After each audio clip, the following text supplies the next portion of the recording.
There is a particular kind of loneliness that has no name in polite conversation. It doesn't arrive because you are excluded. It doesn't come from being forgotten or overlooked or left behind. It arrives because you began to see, really see, and once that happened, the world you thought you understood started to look like a stage. And you started to realize you had been one of the actors all along, reciting lines you never chose, playing a character you never auditioned for, receiving applause for a performance you were never entirely sure was yours. Most people spend their entire lives chasing belonging. They shift their opinions based on the room they're in. They laugh at jokes they don't find funny. They stay quiet when they should speak, and speak when they know they should stay quiet. They dress for the group, eat for the image, and love in the way that earns them the most applause. And for a long time, sometimes for decades, this works. The approval flows in, the invitations come, the group holds them close. But then something happens. It could be a single moment, a betrayal so small they can barely name it. A conversation that ends with a strange, hollow feeling in the chest. A gathering they attended, surrounded by people they've known for years, where they looked around the room and felt completely, profoundly alone. Not sad, not angry, just aware. Aware that something in the room was being performed, that the laughter was slightly too loud, that the warmth was slightly too efficient, that every person there, including themselves, was playing a role they had been rehearsing since childhood. And once they noticed it, they couldn't unnotice it. Carl Jung called this the beginning of a psychological crisis, not in the clinical sense, but in the ancient Greek sense. Crisis meaning a turning point, a moment when what once sustained you no longer can. Jung believed that most people reach this turning point somewhere in midlife, though it can arrive much earlier or much later.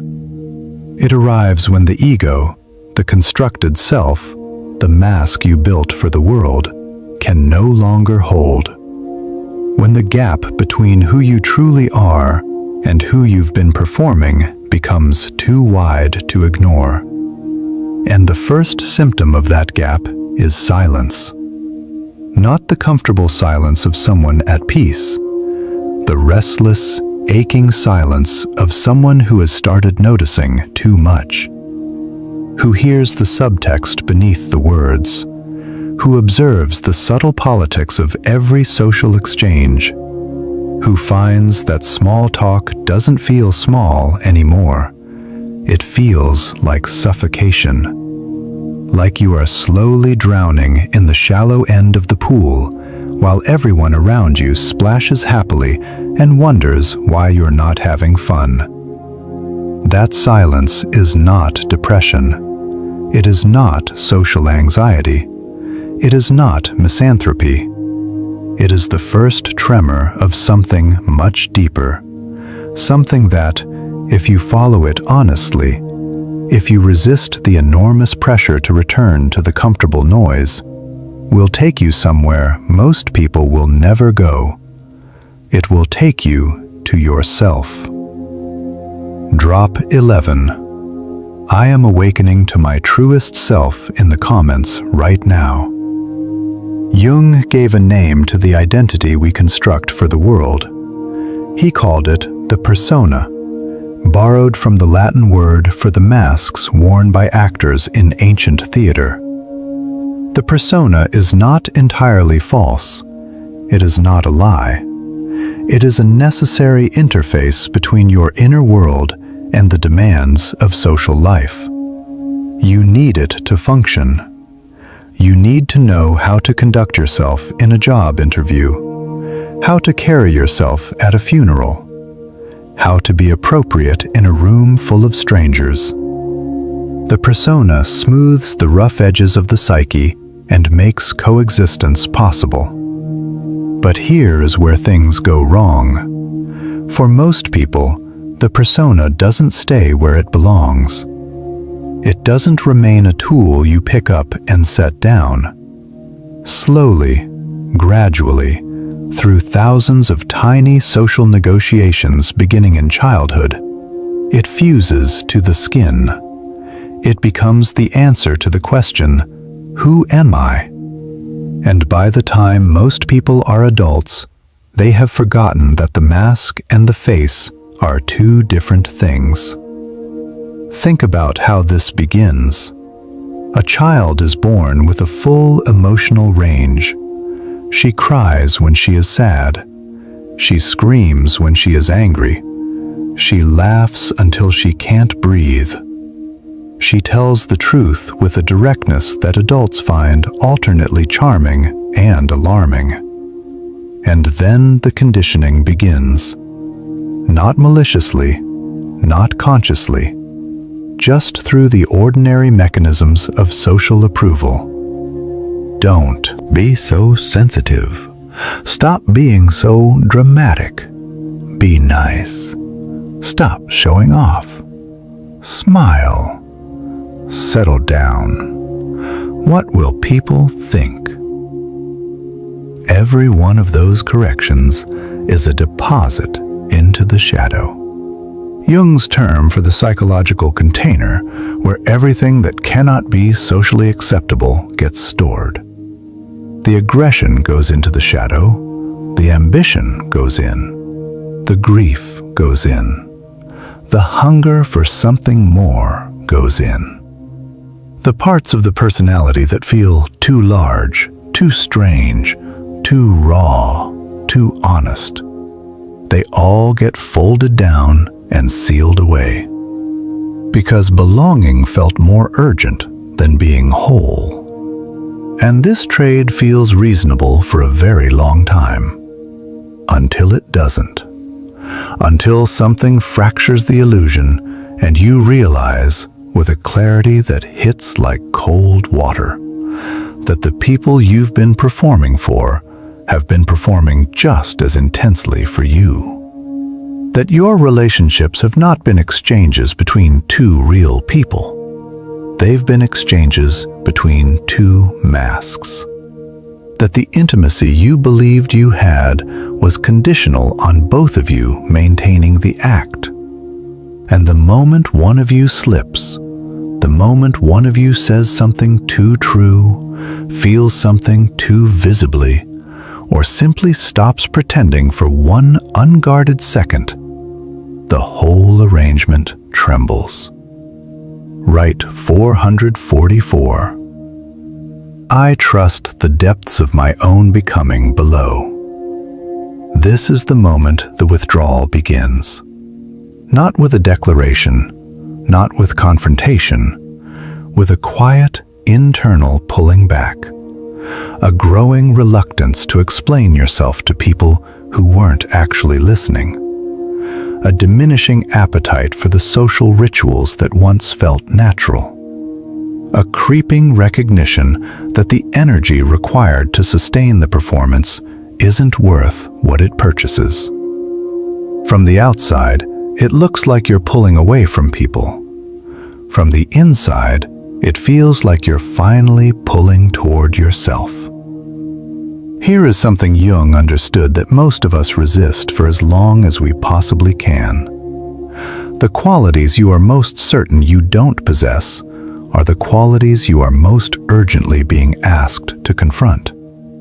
The things that make you furious in other people are almost always the things you refuse to acknowledge in yourself. The colleague whose arrogance drives you to distraction. The friend whose neediness exhausts you. The public figure whose dishonesty fills you with contempt. Jung would look at every one of those reactions and say, "Look closer." Not because they aren't arrogant or needy or dishonest.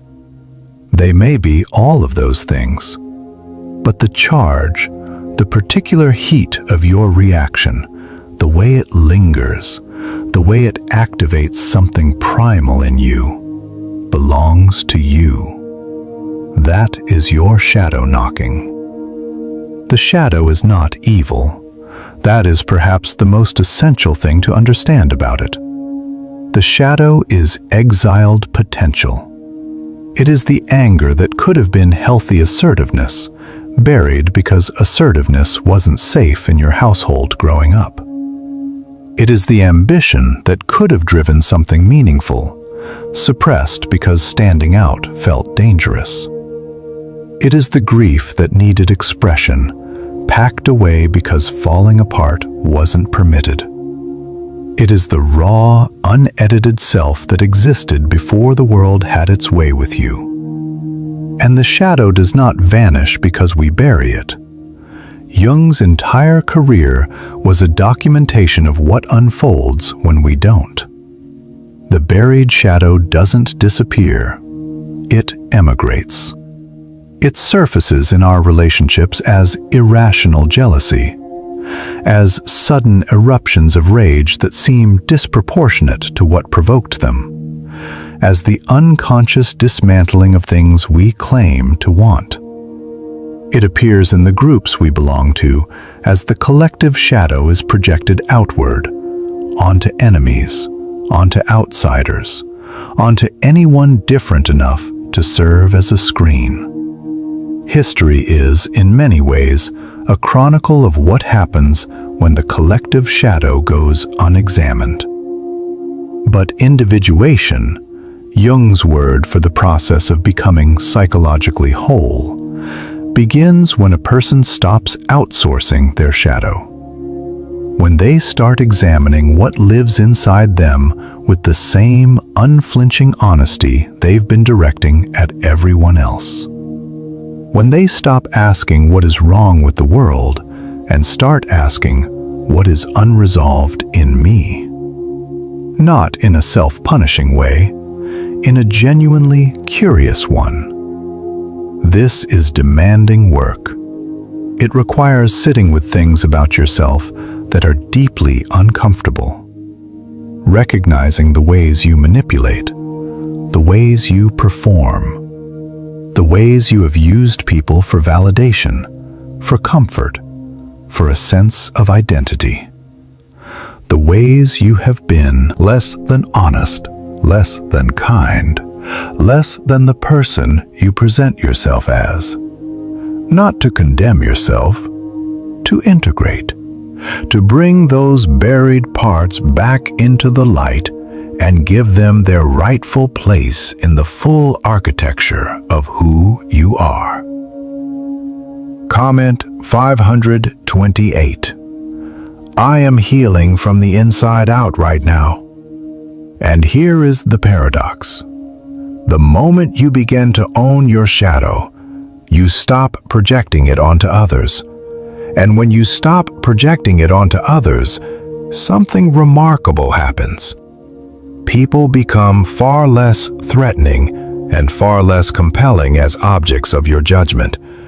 You start seeing them clearly, not as heroes or villains, not as saviors or persecutors, but as human beings doing what human beings do, protecting themselves, seeking connection, navigating their own buried shadows as best they know how. The contempt softens. The idealization dissolves. What remains is something quieter, a clear-eyed, patient compassion that has no need to be performed. That is the gift of shadow work. But it arrives at a social cost, because when you stop participating in projection, you step outside the invisible economy of most social groups. And the invisible economy does not quietly release you. The withdrawal happens gradually. It rarely announces itself.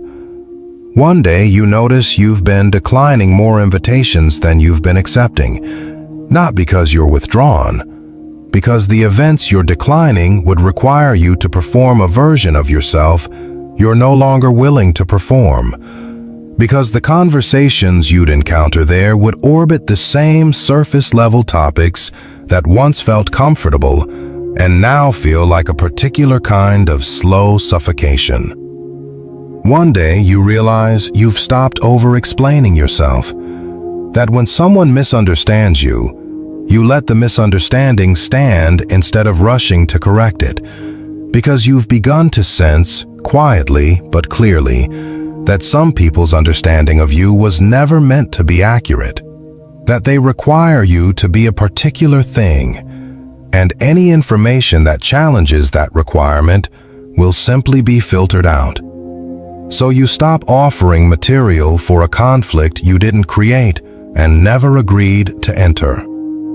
One day you discover that your tolerance for dishonesty, even the small social kind, the comfortable distortions that make interactions smooth, has dissolved. Not in a self-righteous way, not in a way that makes you want to confront people publicly or lecture anyone, just in a way that makes participating in it feel physically draining, like your whole system is rejecting it.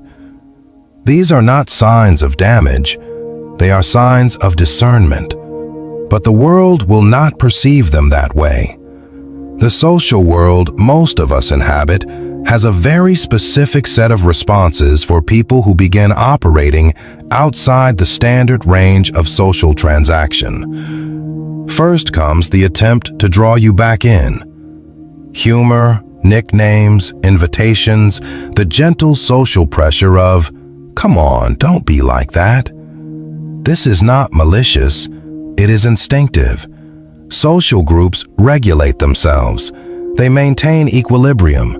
And a member who begins behaving unpredictably, who stops fulfilling their expected role, who no longer responds to the familiar levers of approval and disapproval, is experienced as a disruption.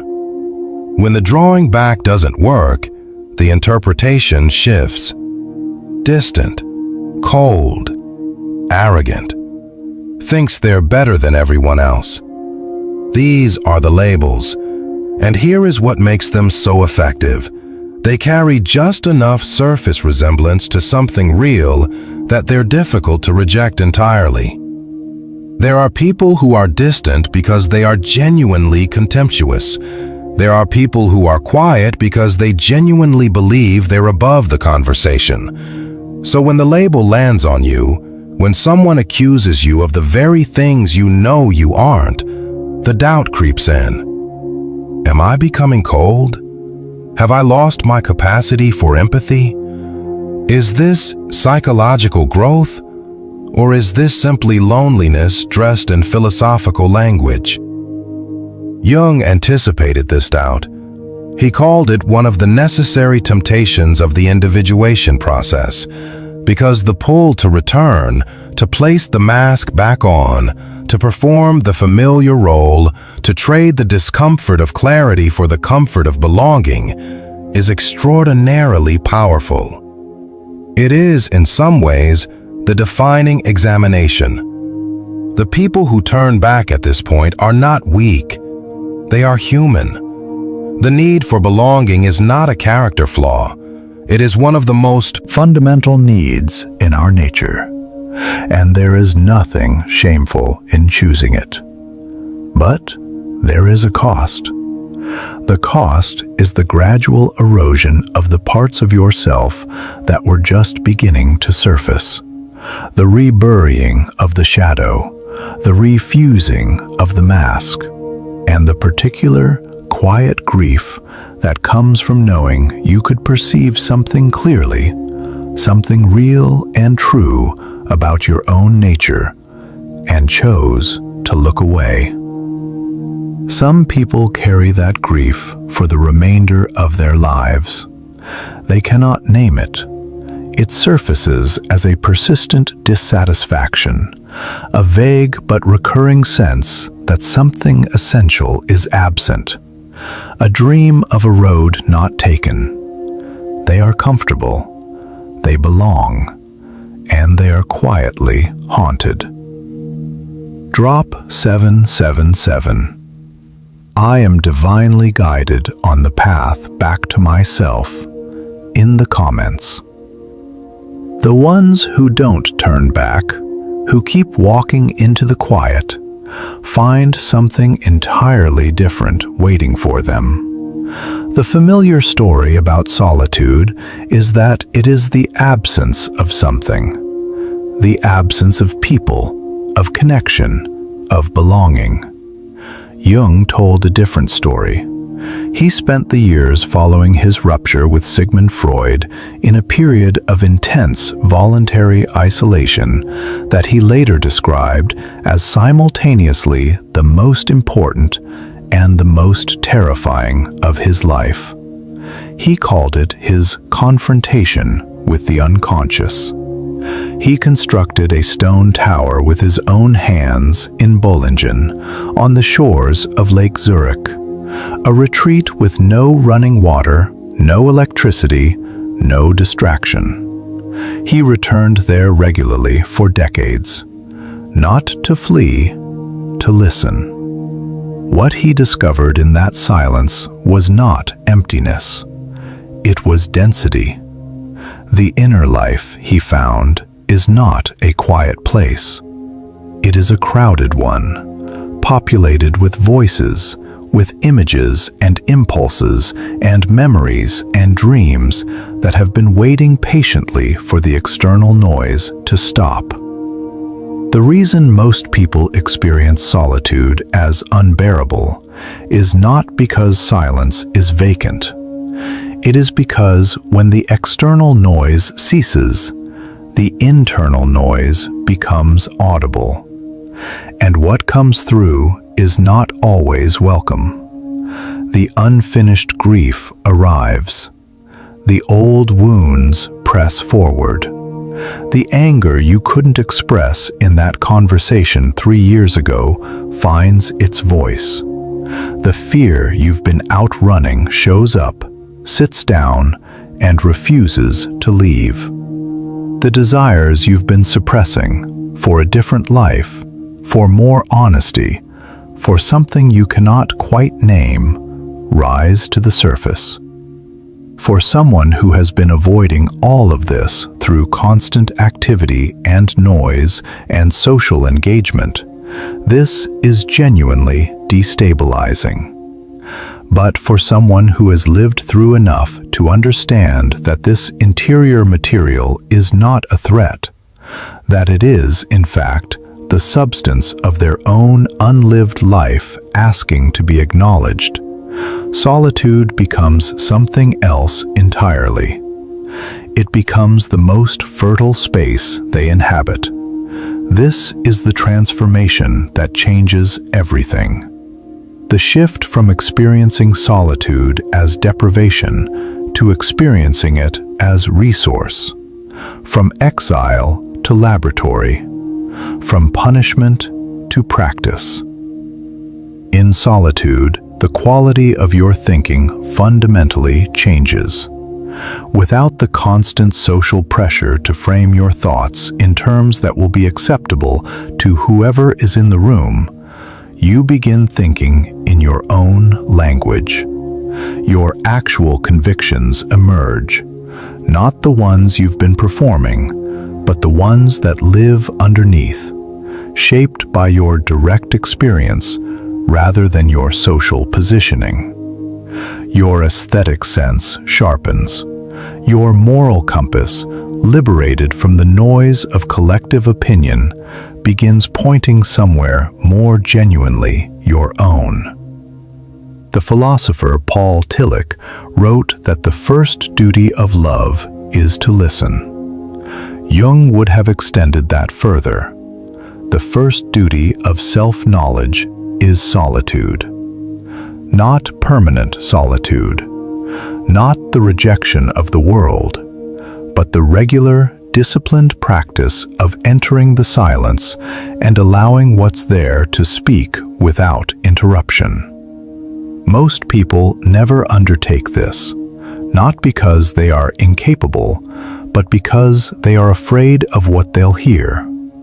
And that fear, Jung would say, is precisely the reason to sit down and listen. Rite 333. I choose to listen to the voice that has always known the truth below. There is a particular quality you begin to notice in people who have moved through this process and emerged on the other side. It is not confidence exactly, though they often carry that. It is not intelligence, though they tend to be deeply reflective. It is not charisma, though they can be quietly magnetic. It is a quality of settledness. They are, in some fundamental way, not waiting for anything. Not waiting for approval. Not waiting for the group to validate their choices. Not waiting for the world to rearrange itself in a way that finally permits them to be who they are. They are simply already who they are, in a way that is quiet and complete and requires no audience. This quality is profoundly unsettling to people who are still relying on external validation for their sense of self. Because the settled person, simply by being settled, holds up a mirror. Their self-possession is not aggressive. It makes no demands. But it creates in the people around them a subtle and unmistakable discomfort. The discomfort of proximity to something genuine when you have been living inside a performance. Some people respond to this with fascination, with a gravitational pull toward the person who has somehow discovered how to stop negotiating with the room. This is the origin of what we call natural authority. Not the authority of position or institutional power, but the authority of someone who no longer needs to persuade you of anything. Others respond with hostility, almost always disguised as criticism. They're arrogant. They're aloof. They think they're above it all. They don't know how to connect. What that criticism is actually expressing, if you trace it to its root, is something closer to their existence makes me conscious of how much of my own existence is performance, and I find that awareness unbearable. This is why the most genuinely individuated people throughout history, the philosophers, the mystics, the artists who were truly ahead of their era, were so consistently misunderstood, marginalized, dismissed. Not because they were wrong, because they were real in a way that illuminated everyone else's unreality. And humanity has never been particularly gracious about being illuminated. But here is what Jung's own life and the broader psychological record makes evident.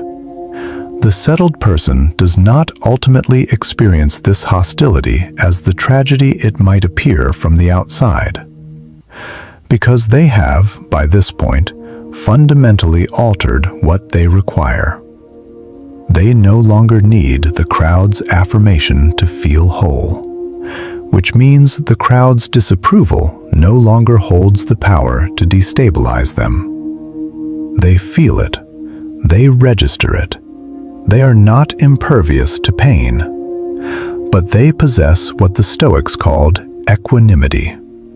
Not the false equanimity of suppression, but the genuine equanimity of someone who has looked at their own depths with sufficient honesty that very little arriving from the outside seems as formidable as what they've already survived within. They choose connection deliberately. They invest in a small number of relationships with real depth. They do not broadcast themselves. They are not performing. And the connections they form, because they are not constructed on mutual performance, because they don't require either person to sustain a false front, carry a quality of realness that people who have never stopped performing have never encountered. Drop 11. I am the architect of my own awakening right now. This is what Jung meant when he said the aim of individuation is not perfection, but wholeness. Not the elimination of the shadow, but its integration. Not the transcendence of the human experience, but the full, honest habitation of it. There is a price for this. Let us not pretend otherwise. The price is a certain kind of loneliness that does not entirely disappear. It transforms in quality, from the sharp, aching loneliness of someone who has lost something, to the quieter, more bearable solitude of someone who knows precisely what they are and accepts that not everyone will comprehend it or welcome it. But it does not vanish completely. The price is the surrender of easy belonging, the surrender of the comfort that comes from being seamlessly absorbed into a group, from never having to hold a position against social pressure, from never being the one in the room who perceives something that no one else wants to see. The person who has moved through individuation can never fully return to not seeing. The perception, once sharpened, stays sharp. The price is also a weight of responsibility that sits heavily on certain days. The responsibility of acting from your own values rather than the group's expectations. Of making choices you cannot justify by saying everyone else was doing it. Of carrying the full consequence of your own decisions. But the gift is that you become someone you can genuinely respect. Not in a self-congratulatory way, not in a way that requires anyone else's acknowledgement, but in the quiet, private, incontrovertible way of someone who has examined themselves with clear eyes and chosen, deliberately, repeatedly, at considerable cost, not to look away. The gift is a freedom of a particular and rare kind. Not freedom from discomfort. You will still be uncomfortable. Not freedom from loss. You will still grieve. But freedom from the specific tyranny of a life organized entirely around other people's approval. The freedom to think your own thoughts, to inhabit your own feelings, to speak from your own center rather than from the social role you were handed at birth and expected to wear until death. The gift is that when you are alone, in the silence, in the solitude that once felt like exile and now feels like home, you are in the presence of someone worth knowing. If something in this reached you not with comfort, but with the particular ache of recognition, I want to speak to you directly. What you are experiencing is not a malfunction. The withdrawal you feel from social performance is not depression. It is discernment. The silence you keep returning to is not isolation. It is orientation. The growing awareness that your life, as you have been living it, no longer fits. That the character you've been playing no longer matches the person you are becoming, is not a collapse. It is an emergence. Jung devoted his entire career to the argument that the psyche moves toward wholeness the way a living thing moves toward light, not because it was instructed to, but because it was designed to. The movement is woven into the structure. The crisis that feels like dissolution is the old framework making space for something larger. The loneliness that feels like abandonment is the self gathering its full force. This does not mean the path is uncomplicated. It is not. But it leads somewhere.